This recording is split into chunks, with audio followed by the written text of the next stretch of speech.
Nosso tema de hoje, a verdadeira felicidade. Amém?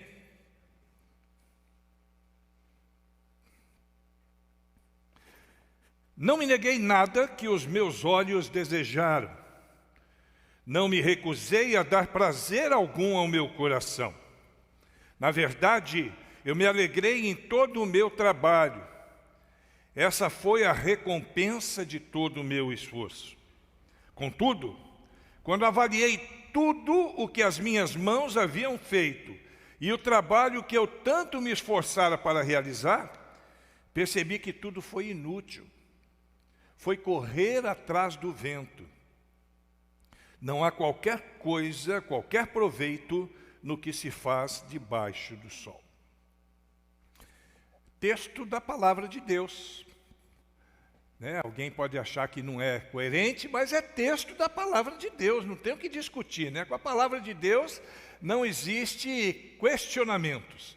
Pode até ter em termos de interpretação, mas de um modo geral não há.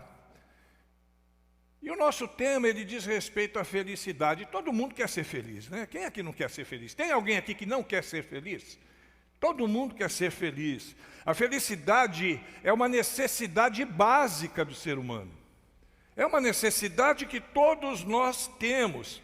Mas, infelizmente, são poucos os que verdadeiramente encontram a felicidade. Sabia disso? E aí a gente se pergunta, mas por quê, né? Se a felicidade é uma necessidade básica, por que são poucos os que a encontram? Basicamente por 3 razões. Então existem 3 motivos principais que nos impedem de encontrar a felicidade. Primeiro, por causa de um falso conceito de felicidade. Tem gente que não sabe nem o que é felicidade. Diz que quer felicidade, mas não faz ideia do que seja. Para algumas pessoas, a felicidade é a ausência completa de problemas. Tem gente que acha que é isso. Não, eu vou ser feliz quando eu não tiver mais dificuldade nenhuma na vida, quando eu não tiver problemas na vida. Para outros, a felicidade é algo que vai depender sempre das circunstâncias que nós estamos vivendo. Se tudo está bem, elas estão bem. Se alguma coisa vai mal, aí elas estão mal também. E neste caso a felicidade seria algo meramente circunstancial. Então esse conceito é um conceito equivocado de felicidade.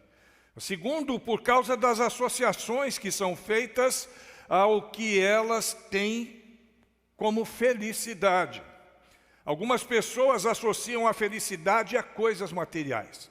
Tem gente que acha que só vai ser feliz se tiver alguma coisa que ela busca. Imaginam que se tiverem bens materiais, serão extremamente felizes. Tem gente que pensa assim, e isso é um equívoco. Por causa disso, elas acabam mergulhando em drogas, na sensualidade, em bebida, em busca de fama, de poder, e desesperada tentativa de encontrar a felicidade onde de fato não se pode achá-la. E terceiro, por causa do desconhecimento dos princípios que envolvem a verdadeira felicidade. Então aqui a gente já entendeu que felicidade, existem formas equivocadas de entender o que seja a felicidade. A Bíblia é bem clara quanto a isso, não existe dúvida. A gente gosta de falar na importância das Escrituras, porque elas vão sempre nos ensinar a respeito da vida.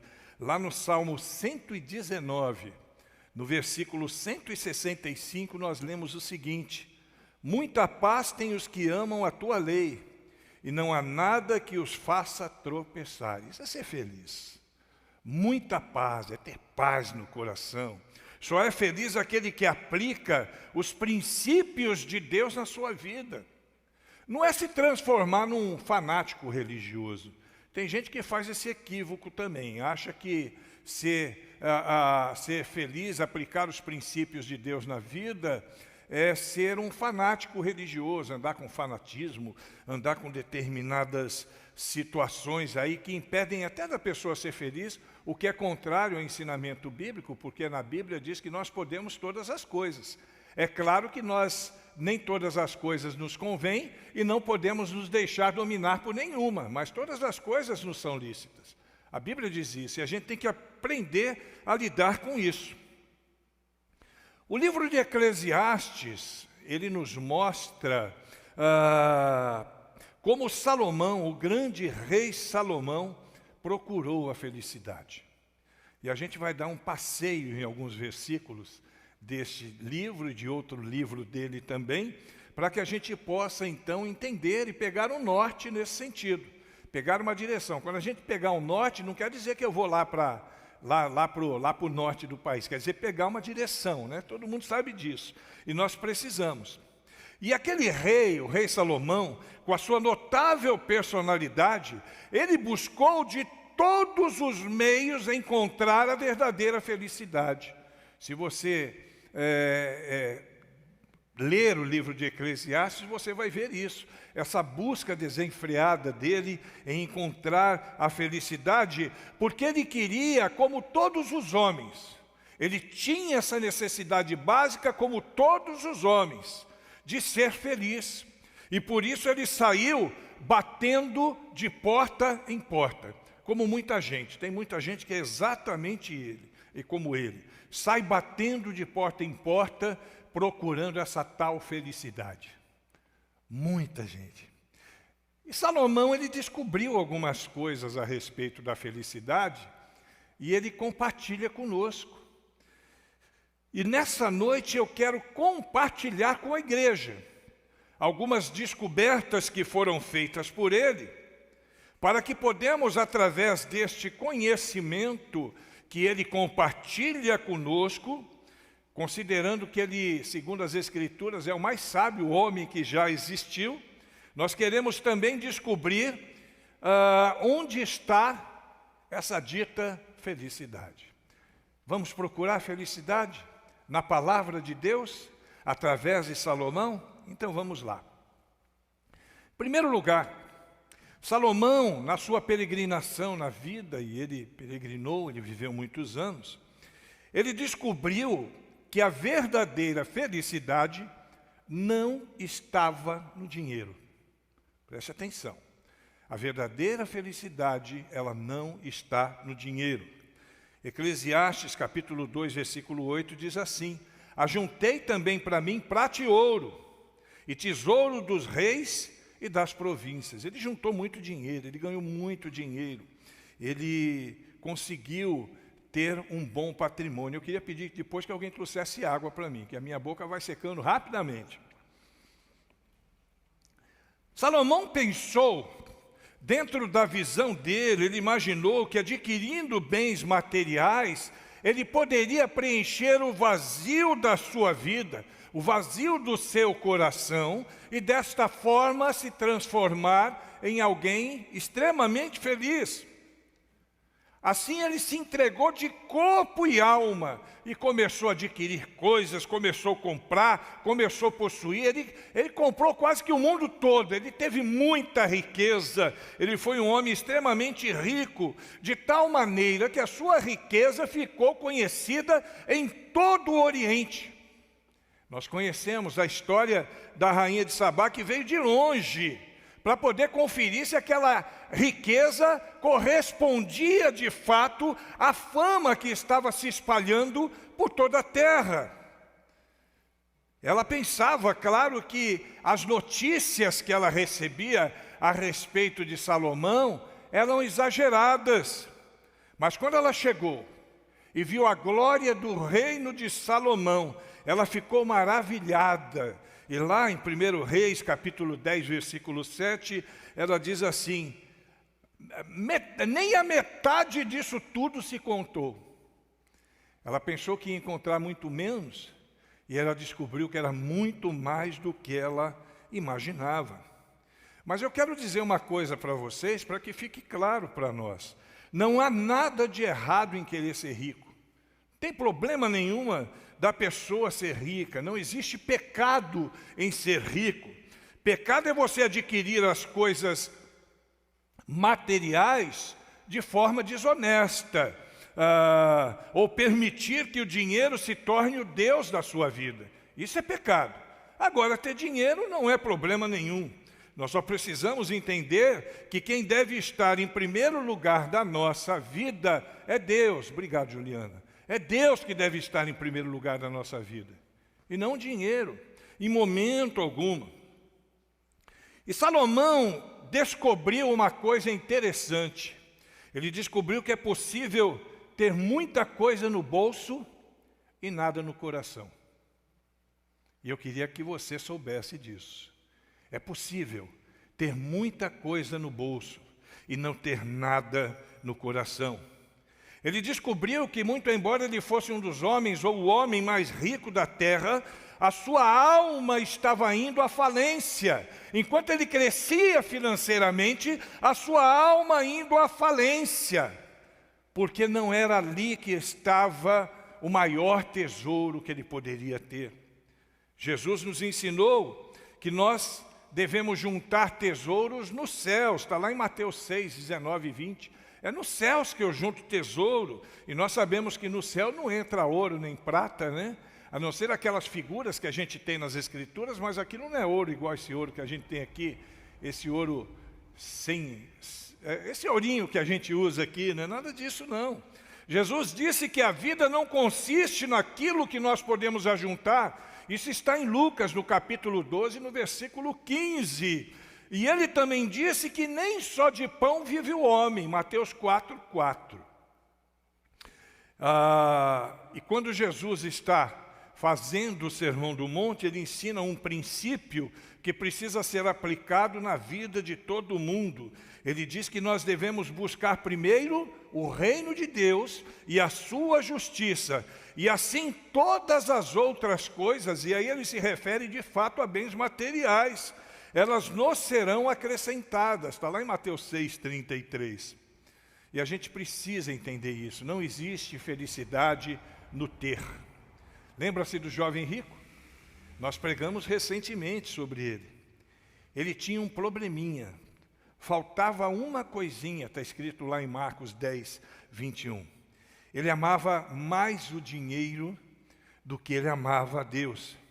E a Bíblia termina a sua biografia, lá em Marcos 10, 21, com uma frase muito difícil de você ouvir. Diz que aquele jovem retirou-se triste. Com tudo que ele tinha, ele continuava triste. Quantos têm tanto mais vivem triste? Quantos têm tanto dinheiro? Quantos têm tanta coisa e vivem extremamente triste? Eu li a história de uma estrela de cinema que em determinado momento ela falou assim: eu tenho dinheiro, eu tenho beleza, sou popular, tenho muita fascinação. Eu deveria ser a pessoa mais feliz do mundo, mas eu sou miserável e infeliz. E certa vez um comediante popular, ele disse o seguinte: as pessoas pensam que eu sou feliz porque me tornei importante e o dinheiro está entrando a rodo. Dão-me os parabéns pela minha riqueza e pelo meu sucesso. Agora creiam-me quando digo que nada disso me faz feliz, porque eu me sinto miserável e não sei por quê. Nós sabemos por quê.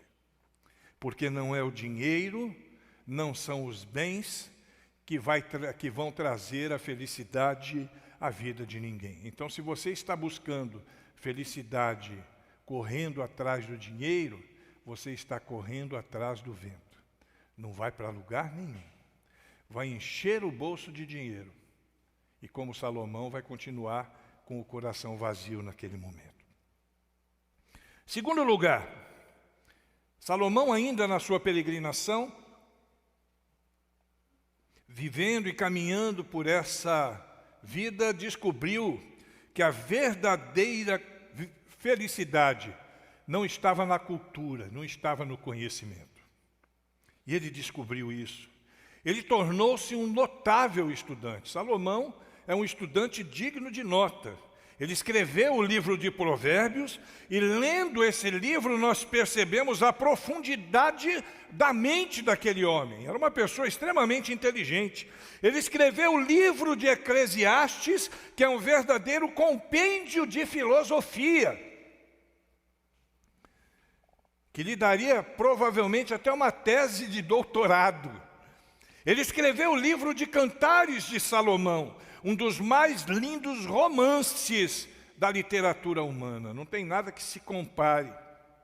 Mas outra vez, Salomão descobriu que a cultura, o conhecimento, não lhe dava paz no coração. Ele ainda, com todo o conhecimento, não era feliz. O seu clamor nós vemos lá em Eclesiastes, capítulo 1, versículo 17, ele diz assim: e apliquei o coração a conhecer a sabedoria, e a conhecer as loucuras, e vim a saber que também isso era desejo vão. De novo, ele faz a mesma comparação. Desvarios e loucuras, nada mais do que isso. Salomão descobriu que quanto mais o homem aprende, mais descobre que não sabe nada. E aquelas pessoas que estudam de fato, elas têm essa concepção. Quanto mais sei, descubro que nada sei. Esse é um princípio filosófico famoso. Quando achamos alguém que diz que sabe tudo, logo sabemos que ele não sabe absolutamente nada. E pior, que ele nem descobriu ainda o que é o saber. Quem sabe, sabe que não sabe. Entendeu? Quem sabe, sabe que não sabe. Simples assim. Muitos, porque sabem um pouco, se acham no direito de negar verdades espirituais. A gente vê muito disso, vê muito filósofo batendo de frente com verdades espirituais, vê muito pensador, muito antropólogo, vê muito sociólogo batendo de frente, mas a gente precisa entender, e por mais que eles queiram, esses que não sabem nada, porque pensam que sabem tudo, por mais que eles queiram menosprezar a nossa fé, nós precisamos entender que o maior de todos os conhecimentos é conhecer a Deus. Esse é o maior conhecimento que o homem pode ter. Lá em Salmo, no capítulo 111, no versículo 10, nós lemos: o temor do Senhor é o princípio da sabedoria. É temendo o Senhor. Isso não significa absolutamente que ignorância seja virtude.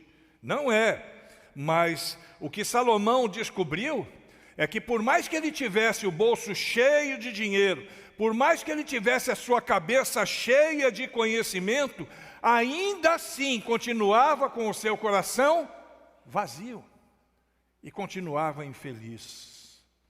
Nós precisamos entender essas coisas a fim de que a gente, como Salomão, não descubra isso na prática e no sofrimento. Terceiro lugar, na sua peregrinação de vida, ele descobriu que a felicidade não estava nas bebidas. Busquei no meu coração como estimular com vinho a minha carne. Eclesiastes capítulo 2, versículo 3.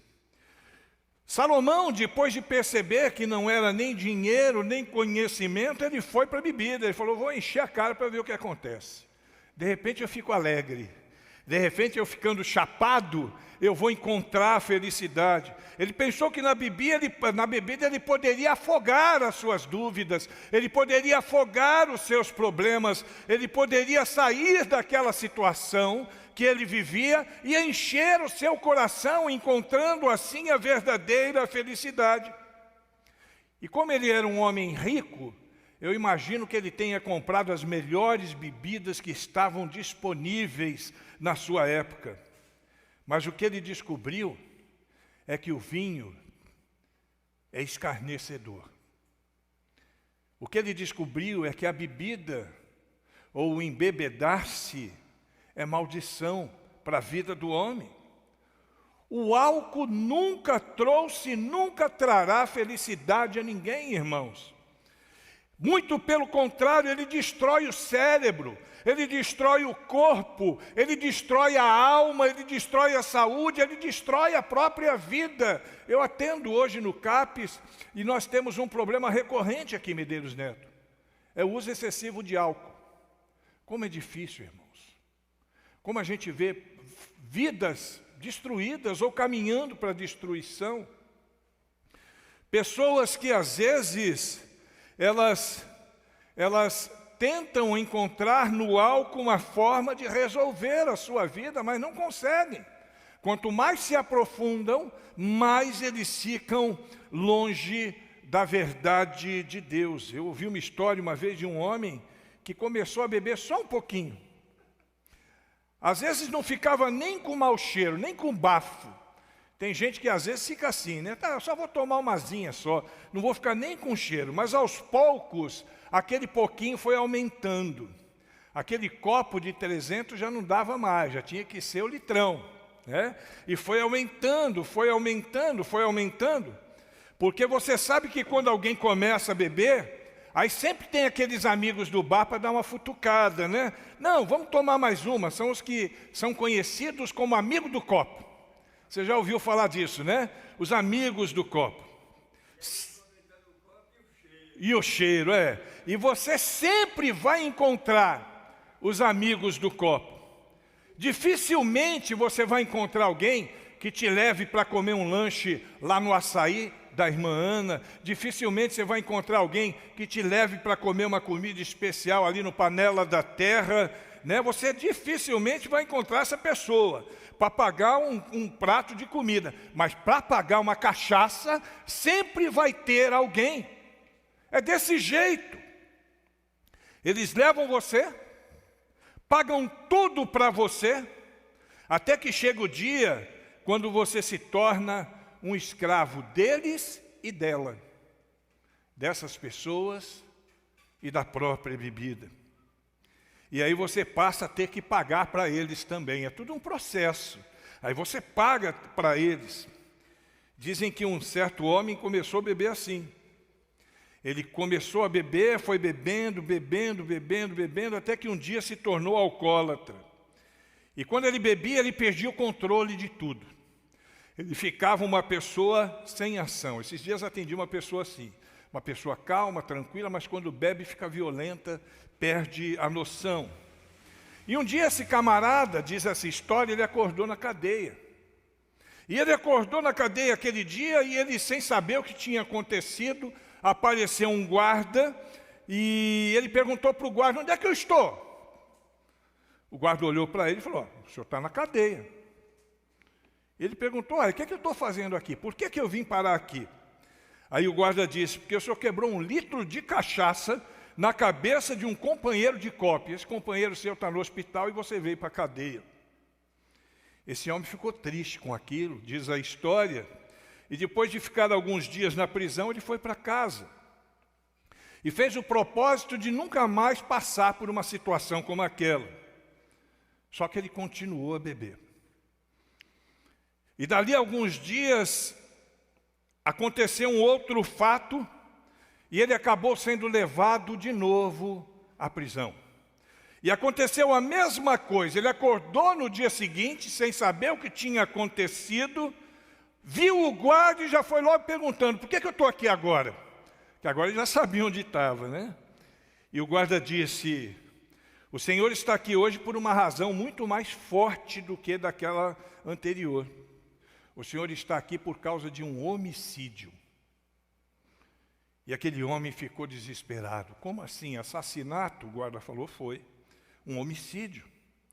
E o homem começou a tremer e chorar. E aquele homem ficou desesperado e de repente ele chamou o guarda e falou, meu amigo, por favor, minha mulher não pode saber que isso aconteceu comigo, senão ela vai morrer de tristeza, se souber que eu fiz algo dessa natureza. Me promete que o senhor não vai contar para minha mulher? E o guarda olhou para ele e falou, pode ficar tranquilo, eu prometo para você que eu não vou contar para sua mulher. E mesmo que eu pudesse contar, Eu não poderia, porque a sua mulher foi a pessoa que você matou ontem à noite. Coisas como essa acontecem. Bebida. A pessoa sai do controle, a pessoa comete atos que jamais cometeria se estivesse em seu pleno juízo. Ela entra tentando encontrar a felicidade, tentando ser feliz, e acaba arrebentando sua vida. É por isso que Salomão, que é o protagonista da nossa mensagem aqui, ele diz assim: não olhes para o vinho. Nem olha para isso aí, porque se você olhar, você acaba sendo hipnotizado. Não olhes para o uísque, querido. Não olhes para a cachaça. Não olhes para a cerveja.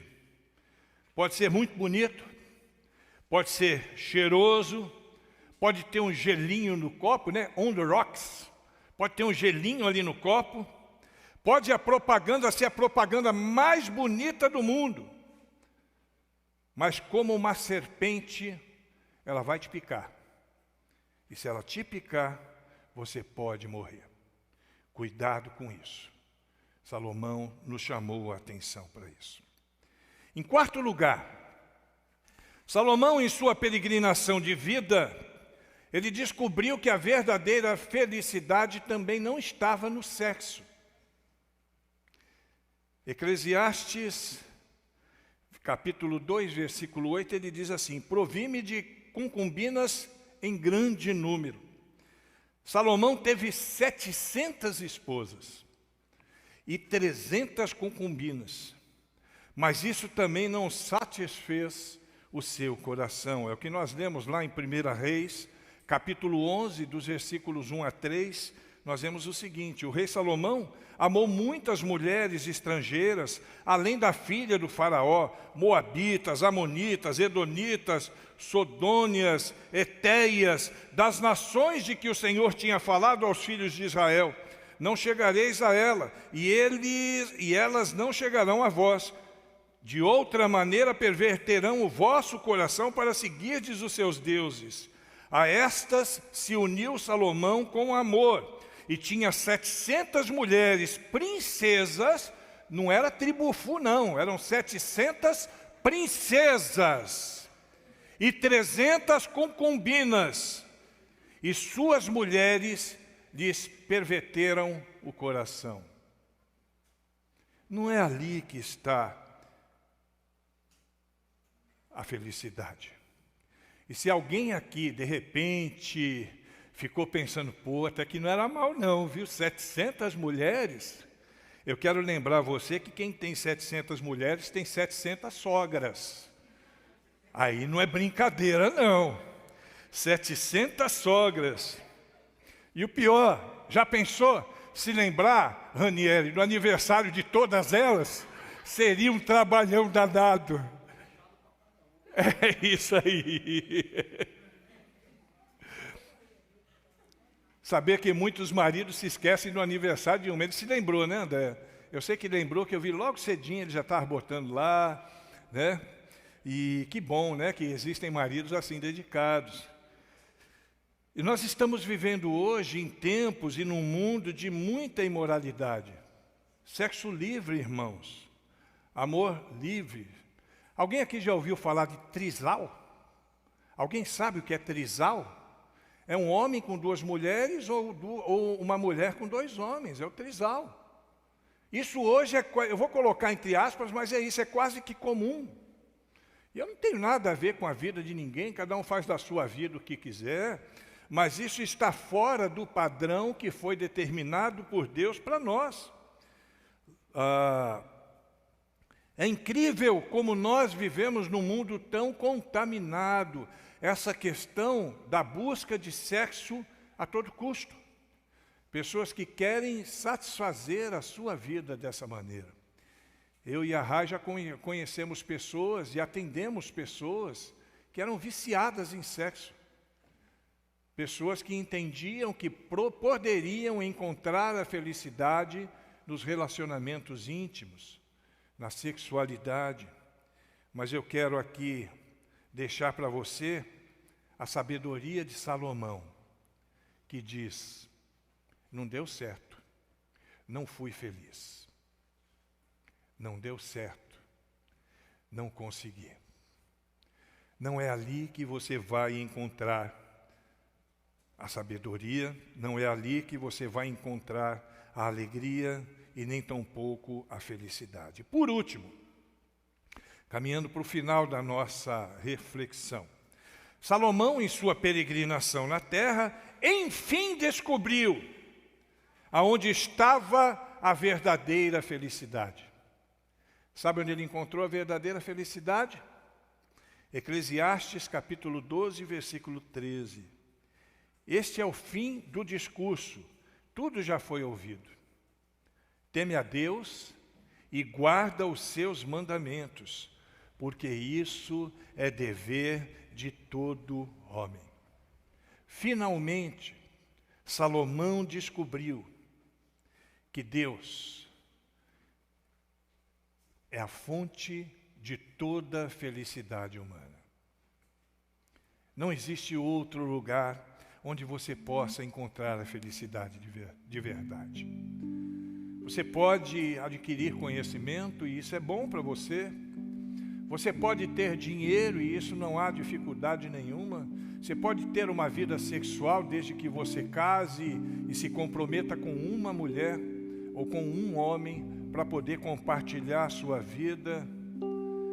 Mas se você não tiver um relacionamento com Deus, não vai ter felicidade, não vai ser feliz. Alguém já comparou o homem com a baleia, ou uma comparação que se faz de um homem com uma baleia. A baleia, semelhantemente a todos os peixes que existem, ela vive no oceano, lá no fundo dos mares. Mas ela precisa de vez em quando subir até a tona para respirar o puro oxigênio. Assim também nós vivemos no mundo animal. Nós comemos, nós andamos, nós dormimos e precisamos, todos nós, subir e respirar da presença de Deus sempre.